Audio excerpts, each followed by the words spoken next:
안녕하세요, 군사돋보기입니다. 얼마 전 툭하면 우리 대한민국의 군사 무기를 비웃고 조롱하는 저 대륙국가의 언론인 관철자망에서 이번엔 새로 공개된 우리의 CVX 항공모함을 조롱했습니다.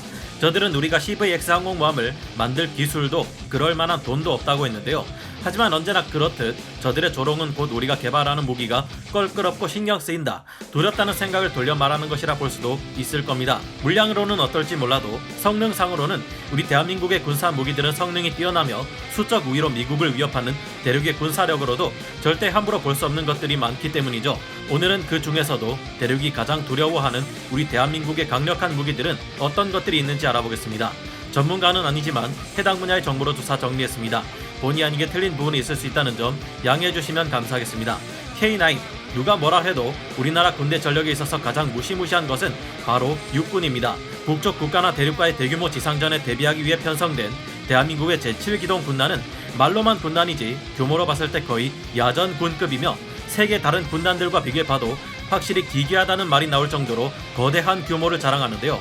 대한민국의 제7기동 군단은 북쪽 동네는 물론 대륙 국가의 기갑사단도 우리나라 밑에 있는 섬나라의 육상 자위대도 적수가 될 수 없을 정도로 강력한 동북아시아 최강의 군단입니다. 이 최강의 7기동 군단에서 가장 강력한 전력들이라 할 수 있는 것은 K9 자주 곡사포, K2 흑표 전차, 천무 다연장 로켓 등인데요.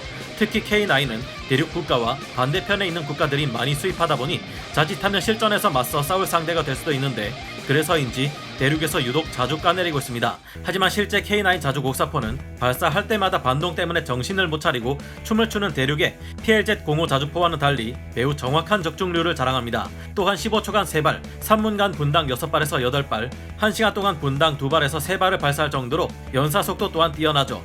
K315 HERAP 포탄을 사용할 시에는 사거리가 무려 54km에 이르며 1000마력의 MTU MT881 KA500 디젤 엔진을 탑재하고 있어 최고속도 67km에 이르는 빠른 속도를 냅니다.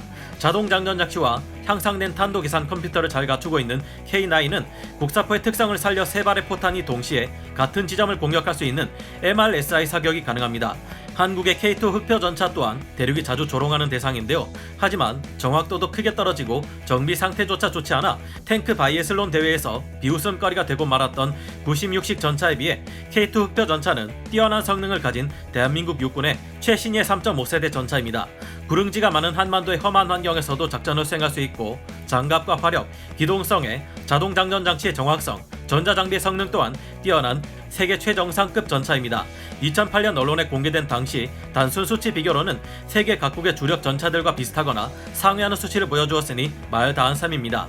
HE-64 아파치, 한반도에서 북쪽 국가에 비해 한미연합 육군 기동전력이 명백히 우위에 있게 된 것은 바로 세계 최강의 공격 헬기 AH-64 아파치의 엄청난 도입 덕분이기도 합니다. 2017년 1월 이후 주한미군의 아파치 공격 헬기 48대에 한국군의 아파치 헬기 36대가 추가로 배치되며 한반도의 아파치 헬기는 총 84기나 되는 엄청난 수를 자랑하게 되었는데요. 여기에 올해 3월 또 36기 아파치 공격 헬기를 추가 도입하는 것이 의결되었는데, 이것까지 들어오면 한반도의 아파치 공격 헬기 숫자는 120기나 됩니다. 공격력은 물론 방어력, 기동성과 은밀성 여러 분야에서 최고의 성능이 검증된 아파치 공격 헬기는 한반도의 복잡한 지형에서 더욱 크게 힘을 발휘합니다. 한국군의 아파치 공격 헬기는 주간, 야간, 악천후 가리지 않고 적이 전혀 예상 못한 타이밍과 발견하기 어려운 장소에서 갑자기 등장할 수 있는데요. 헬파이어 미사일과 로켓, 30mm 기관포 등으로 무장한 아파치 공격 헬기 36기가 한 번 출격하면 그때마다 적의 전차와 장갑차는 최소 288대에서 576대씩 괴멸에 가까운 피해를 입게 됩니다. 이는 단순히 아파치 공격 헬기 한 기에 헬파이어 미사일이 8발에서 16발 탑재된다는 것으로 계산한 것이기에 로켓포와 기관포 등으로 내게 될 추가적인 성과를 더하면 더욱 압도적인 전적을 낼 수 있는데요. 만약 명중률이 생각보다 떨어져 반 정도밖에 명중하지 않는다고 쳐도 적의 기갑 여단은 출격할 때마다 큰 피해를 입게 됩니다. 물론 상대가 북쪽 동네가 아닌 어마어마한 전력을 자랑하는 대륙이라면 상황은 달라지겠지만 더욱 향상된 롱보 레이더의 장착으로 작전 능력이 크게 올라간 120기 아파치 공격 헬기는 대륙의 육군에게도 절대 만만히 볼 수 없는 무서운 상대일 것입니다. 게다가 이제는 원격 조종되는 MQ-1C 그레이 이글과 같은 무인기와의 조합, 개량된 헬파이어 미사일로 사정거리가 크게 늘어나고 있는데요. 또한 무인기로 하여금 직접 적을 공격하게 하는 방법도 있습니다. 아파치 공격 헬기가 위험한 작전 지역에서 혼자 작전할 때는 생존율이 53%였지만 무인기와의 조합으로 공격했을 때는 생존율이 83%까지 큰 폭으로 뛰어올랐다고 하는데요. 이처럼 점점 더 발전하는 아파치 공격 헬기는 대륙에게도 절대 무시할 수 없는 무서운 존재일 것입니다. KF-21, 대한민국이 처음으로 개발해낸 4.5세대 미디엄급 전투기 KF-21 보라매 전투기는 떨어지는 F-35A의 가동률을 커버해주고 이제까지 없었던 수많은 새로운 국산 무기체계로 하여금 대륙의 전투기들을 곤경에 처하게 할 것입니다. 물론 KF-21이 실전에서 활약할 수 있는 것은 지금 현재가 아닌 가까운 미래의 일이겠지만 KF-21 전투기의 가치는 단순히 우리 손으로 만든 전투기라는 것에 그치지 않죠.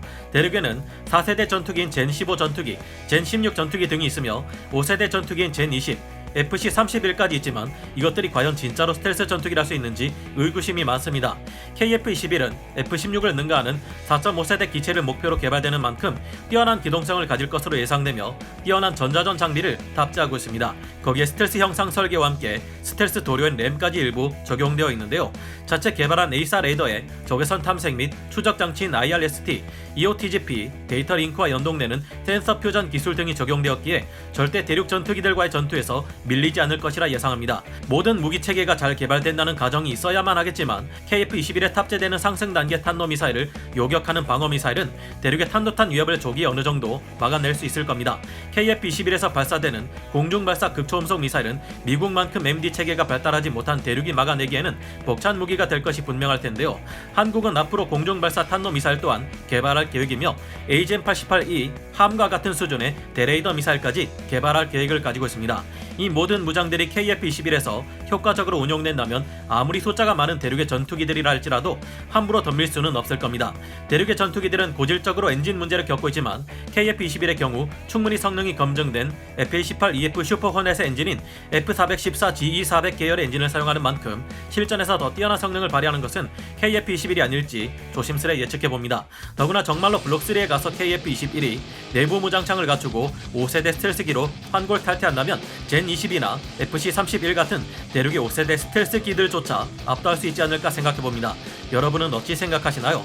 F-35A, 우리 군이 미국의 록히드 마틴으로부터 도입한 F-35A야말로 우리 위의 북쪽 국가뿐만 아니라 대륙에서도 가장 두려워하는 가장 진보된 전투기라 할 수 있습니다. F-22와 함께 가장 뛰어난 스텔스 전투기로 유명한 F-35A는 세 가지 형태 F-35 라이트닝2 중 공군에서 다루는 기체인데요.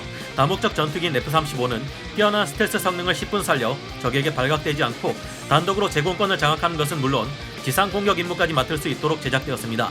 F-35A는 카운터 스텔스 기술을 갖추지 못한 대부분의 4세대 전투기들로 하여금 자신이 공격받는지도 모르고 요격당하게 할 수 있는 수준의 강력한 BVR 능력을 가지고 있으며 전자전 장비와 함께 어느 정도 카운터 스텔스 능력을 제한적으로나마 가지고 있는 4.5세대 전투기들도 제대로 상대하기 어려운 최강의 전투 능력을 가지고 있습니다.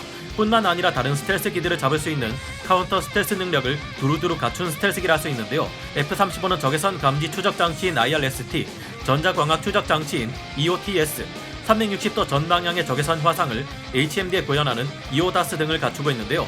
EOTS의 성능은 서울에서 강원도 홍천까지의 거리인 90km 떨어진 곳에서 마하 1 이상의 속도로 날면서 지상 건물의 유리창 하나하나를 볼 수 있는 수준입니다.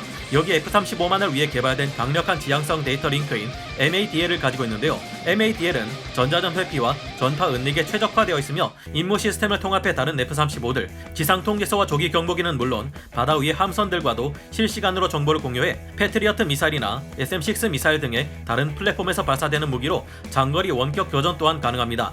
F-35는 통신 및 내비게이션, IFF 통합 시스템인 CNI를 사용하는데 이는 지금까지 설계된 것들 중 가장 진보된 통합 항공 전자 시스템입니다. 비록 가속력과 지속 선회력에 있어서 아쉬운 점이 있으나 순간 선회력이 높아 기술을 빨리 틀어 미사일을 먼저 발사할 수 있는 능력이 있는데요.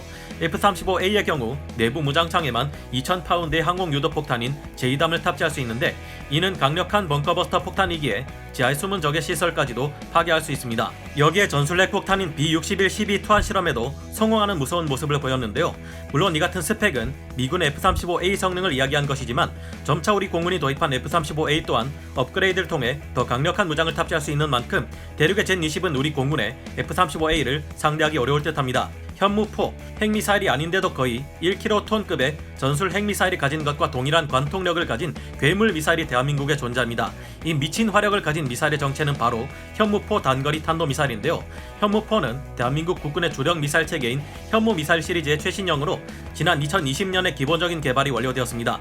현재는 성능 테스트 및 기술적 결함의 수정, 보강 작업을 진행하고 있습니다. 현재 미군의 재래식 무기 중 가장 강력한 벙커버스터로 손꼽히는 것은 관통력 약 60m 수준의 GBU-57인데요. 그런데 우리 국군의 현무포 미사일은 180m 아래에 있는 지하시설을 박살내버릴 수 있는 무시무시한 파괴력을 가지고 있습니다. 현무포는 외기권까지 진입했다가 마 10의 속도로 대기권에 재돌입한 후 목표를 향해 날아가게 되는데, 이 정도면 사실 미국이나 러시아 같은 국가에서도 제한적인 요격만 가능한 수준입니다. 게다가 최신 기술을 접목해 개발되는 만큼 추력 편향 노즐 TVC, 저피탐 설계가 적용되고 스텔스 도료인 램까지 적용되어 고도의 미사일 방어망을 돌파할 수 있는 무서운 탄도미사일인데요. 현무포는 사거리가 탄두 중량 2톤일 때 800km가 나오므로 백령도에서 발사할 경우 대륙의 수도를 향해 날릴 수 있습니다. 이제 한미 미사일 협정이 해제되었기에 탄두 중량을 줄이는 대신 사거리를 더욱 늘릴 수 있어 대륙에게도 상당한 견제 효과를 가지며 MD 돌파 체계가 적용되는 만큼 MD 능력이 발달한 섬나라 같은 국가를 상대로도 어느 정도 억제력을 발휘할 수 있을 것으로 보입니다. 그리고 대륙에게 항공모함 킬러라 불리는 둥펑 21D가 있다면 우리에겐 현무2C가 있습니다. 현무2C는 대함 탄도 미사일인 ASBM으로 개발되어 대륙의 랴오닝 항공모함 전단과 산둥 항모 전단 등에게 상당한 위협으로 작용할 수 있을 것으로 보이는데요. 대함 탄도 미사일의 정확도를 높이는 것은 미국이나 러시아에게도 어려울 정도로 끔찍한 난이도를 자랑한 만큼 제대로 개발될지 두고 봐야 하겠지만, 현무2C가 진짜 성공한다면 대륙의 항모 전단은 우리에게 큰 위협이 되기 어려워질 것으로 보입니다. 대륙이 가진 각종 육해공 무기들의 성능을 실전에서 검증해보는 것은 무리이므로 섣부른 판단을 하기는 어렵지만, 그들의 무기들과 우리 대한민국의 무기체계를 하나씩 놓고 비교해봤을 때 절대 우리가 밀리지는 않을 것이라 생각합니다. 오늘 말씀드린 이 무기들은 대륙의 입장에서도 절대 만만히 볼 수 없는 강력한 전력들이며 이미 성능이 검증된 것들도 있는 만큼 오히려 우리의 기술이 앞선다고 볼 수 있을 것 같은데요. 하지만 불철주야 군사력을 증강시키고 기술력을 끌어올리고 있는 대륙을 보면 우리도 안심하고 가만히 있어서는 안 될 것 같다는 생각이 듭니다. 오늘 군사 돋보기 여기서 마치고요. 다음 시간에 다시 돌아오겠습니다. 감사합니다. 영상을 재밌게 보셨다면 구독, 좋아요, 알림 설정 부탁드리겠습니다.